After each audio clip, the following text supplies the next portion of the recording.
Master Your Mindset Radio, Episode 78. Welcome to Master Your Mindset Radio, the show where we empower you to conquer limiting beliefs and transform your world with your gifting and purpose. Now for your host, Elizabeth Nader. Hi friends, welcome back to another episode. Happy to have you here as always. I was looking at my book this weekend, and yes, I keep my own book on my bedside table. I read a ton of books, but I generally will read different parts of books when I need to at certain times. I don't always just go through the front to the back of a book. I'll often go in and pull something out that I need and go back to it for something else. But I love to read. I'm surrounded by a ton of books, and I do love to keep my book close by. And it's not because it's my book, although that does feel really good. I have to tell you, if you've written a book, it's pretty cool to look at and say, there's my book. And there's another one coming, which you'll be hearing about soon, hopefully. But more importantly, the book that I wrote, I wrote for myself. I feel that it helps me. And I think that's really the definition of a successful book, is one that helps someone. So if it just helps me, great. But I know it helps you too. I know it helps other people. And I know those words were bigger than me. So I appreciate the opportunity, and I'm humbled to bring that work to the world. And when I was looking at it this weekend again, it struck me how many times I hear from people that they're dealing with the same issue. They're struggling with the same limiting belief, that they keep coming up against the same problem.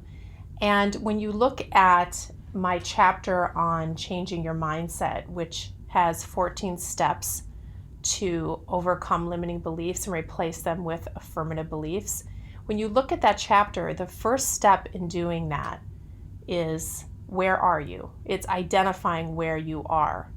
But it's not just identifying that and admitting to it. It's also digging deeper to say, where are you on the continuum? How bad is this? Because here's the thing. When we continue to entertain limiting beliefs, when we continue to believe lies, believe things that aren't true about ourselves, when we allow pain to create a limiting idea or trauma to create a toxic mindset, when we allow disappointment to tell us a lie, and we just let that set up shop in our spirit, we let it put down roots, we let it build a scaffolding in our mind, over time, more and more and more, it will become entrenched.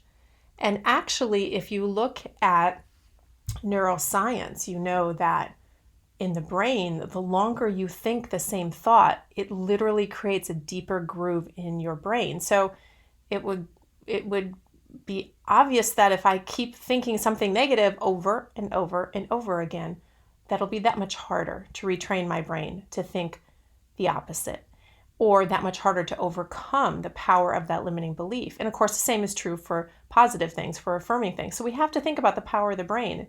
We allow something to stay around long enough. We embrace it. We don't like it, but we embrace it. It's going to take deeper and deeper roots.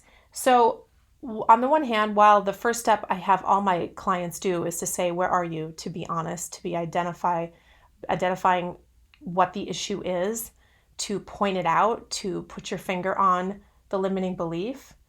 You also need to look at where you are in the continuum, how deep that belief has allowed itself to get into your life, or how deeply you've allowed it to entrench itself in your life. And I call that continuum weary, wounded, or wrecked, and that's in the book. But let me just start with one little story first on where are you, and then we'll get to the continuum, just to give you some things to think about.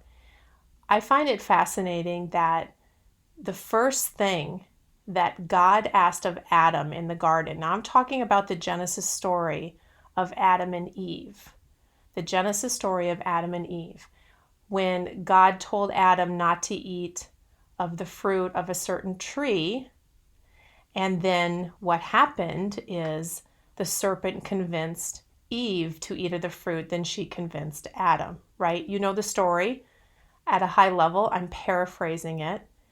But that story is really symbolic and instructive in a lot of ways. And one of the things about it that I find so interesting is that the first question that God asked Adam after he and Eve listened to the serpent.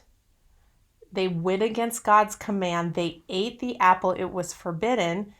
And they ate it because the serpent lied to them. So what they actually did is they listened to a lie. They believed the lie, and then they literally ate the lie and swallowed the lie. And it broke relationship between them and God. And so God, of course, knows this is happening, and God is omniscient, and he knows everything. So he didn't need to ask Adam any question. I mean, he already knew the answer.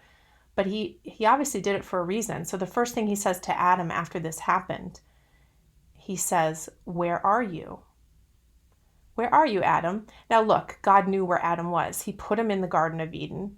He is omniscient. He is all-seeing. So he knows exactly what happened, and he knew where Adam was. But I believe that question is there to instruct us that we have to be honest with ourselves. We have to identify where we are, especially when we are in a time of great turmoil, shame, difficulty, struggling with something.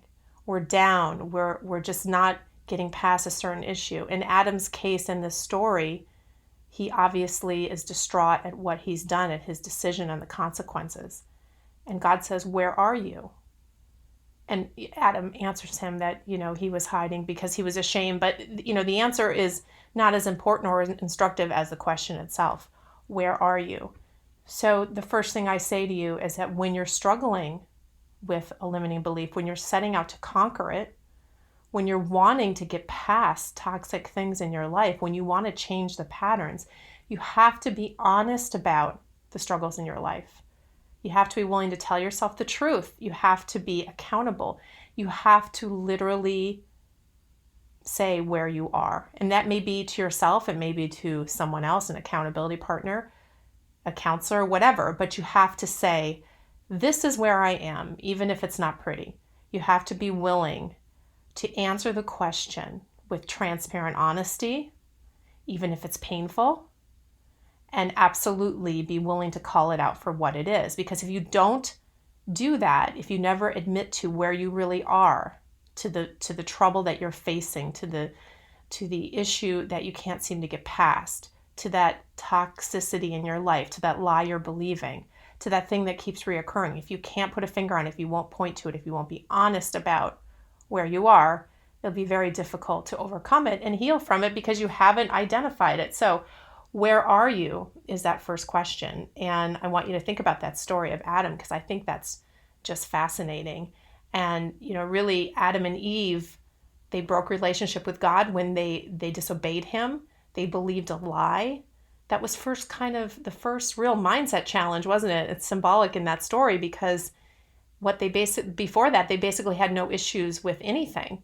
Everything was perfect in the world that they were put in. But once a lie enters your world, it starts to do damage if you don't counter it. If you start to allow these lies to take root, they damage your life. So where are you? Identifying where you are. And then the continuum I'm telling you about, that came from after a few years of teaching this. I would say, okay, step one is where are you? And then step two is who told you that, which is not today's podcast. But I would sort of move on after this call for people to be honest with themselves and identify where they were, identify the issue, the limiting belief, the lie, whatever it is.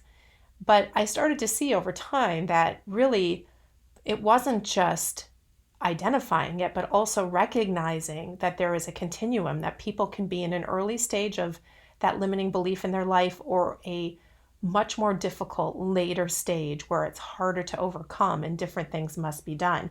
So in the book, I call that weary, wounded, or wrecked. And what I mean by that is I realized it wasn't just as simple as identifying the lie we were believing, right? That we get in this progressive scale where we find ourselves moving along this continuum. And I call it weary, wounded, or wrecked because I think we all recognize that we can start out in one place, and if we believe a lie for too long, or we operate with a limiting belief, or we're damaged in some way, or we have trauma in our life that we're not willing to heal from, it just gets worse. It's like an injury that just gets worse. So it goes from, just an injury to the ER to the ICU. And actually, that's how I specifically talk about those three stages. So with weary, which is the initial stage, most of us feel that way once in a while, sometimes a little bit every day, but sometimes we have harder days than others. We feel weary. We are tired of dealing with the same issues. We're facing the same challenges. On the outside, maybe we're okay to others, but we're dragging through our days. It's the early stage of dealing with trauma in our life, or disappointment or failure, or some kind of lie we're believing or limiting belief. It's the early stages. And if you want to think of it as catching a cold, catching a virus, that you will deal with it, right? And you have to deal with it. If you don't deal with it, though, if you don't address that infection, if you don't address the early stages in some way, then it starts to get worse. Then it starts to become an issue that might take you, for example, to the emergency room. Now you're wounded. So you went from weary, you didn't address it, you didn't take care of it. Now the next stage is wounded. Think of it as being in the ER, if that gives you a symbol that helps you remember this. So now you're bruised more deeply, you're hurt, you're impaired, you're injured, you can't function like you normally do. So this weary stage is now developed into something more serious because you ignored the symptoms, you didn't deal with it, you didn't try to get that limiting belief out of your life, you didn't try to heal from that trauma. It's gone deeper now. And so now that you're wounded, it isn't just going to be some vitamin C that helps you get over that cold. No, now you're going to need more intensive help, right? Now you need more professionals. Now you're in the ER. So there needs to be more intervention, more opportunities for healing. And if you don't do that at the wounded stage, if you don't recognize that you need to get healing from this pain, if you don't recognize that you need to challenge these limiting beliefs, that you need to face these lies head on and replace them with affirming beliefs in your life, if you don't recognize that, now you're going to go even further to the third stage, which is wrecked. So you go from weary to wounded to wrecked. Now you should think of wrecked as really almost being in the ICU. It's no longer the emergency room. Now we're in intensive care. Your spirit feels crushed, your heart feels broken, and really in some ways you're on life support in your emotional and in your thought life. And this progression takes place. I've seen it in the life of people that I care about. There's one particular young man who was like a son to us, and I saw this in his life. And unfortunately and tragically, he ended up taking his own life. We were unable to, and his family was unable to bring him back from this. But I watched this progression take place with things that were troubling him, with challenges that he had. He went from weary to wounded to wrecked.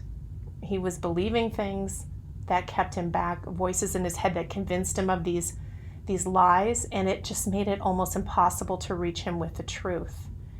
But it's so critical to answer that, because if you recognize you're in the early stage, where are you? You can do things to keep you from moving to the next stage and to the next stage. Because once you go to the wreck stage, it's much harder to come back from that. But listen, there is hope.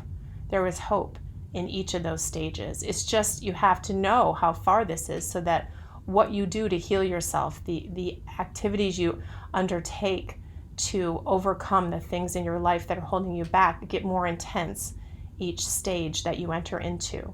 This is why we want to take care of things right away. This is why we want to challenge a lie that comes into our head, or we want to make sure that we deal with a tragic situation or a failure or something that comes against us in the right way, so that we deal with it then. We deal with it there. We don't allow it to take root. We don't allow it to build a mountain of lies that then bring us into this progression of weary, wounded, and wrecked. It's okay to be weary. We're all weary some days. We really are. That's okay. That's where we learn to deal with things.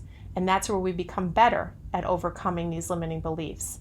And that is where we're really in training to keep ourselves out of the wounded stage. But if you move to the wounded stage and you recognize that, you need to ask for the right kind of help.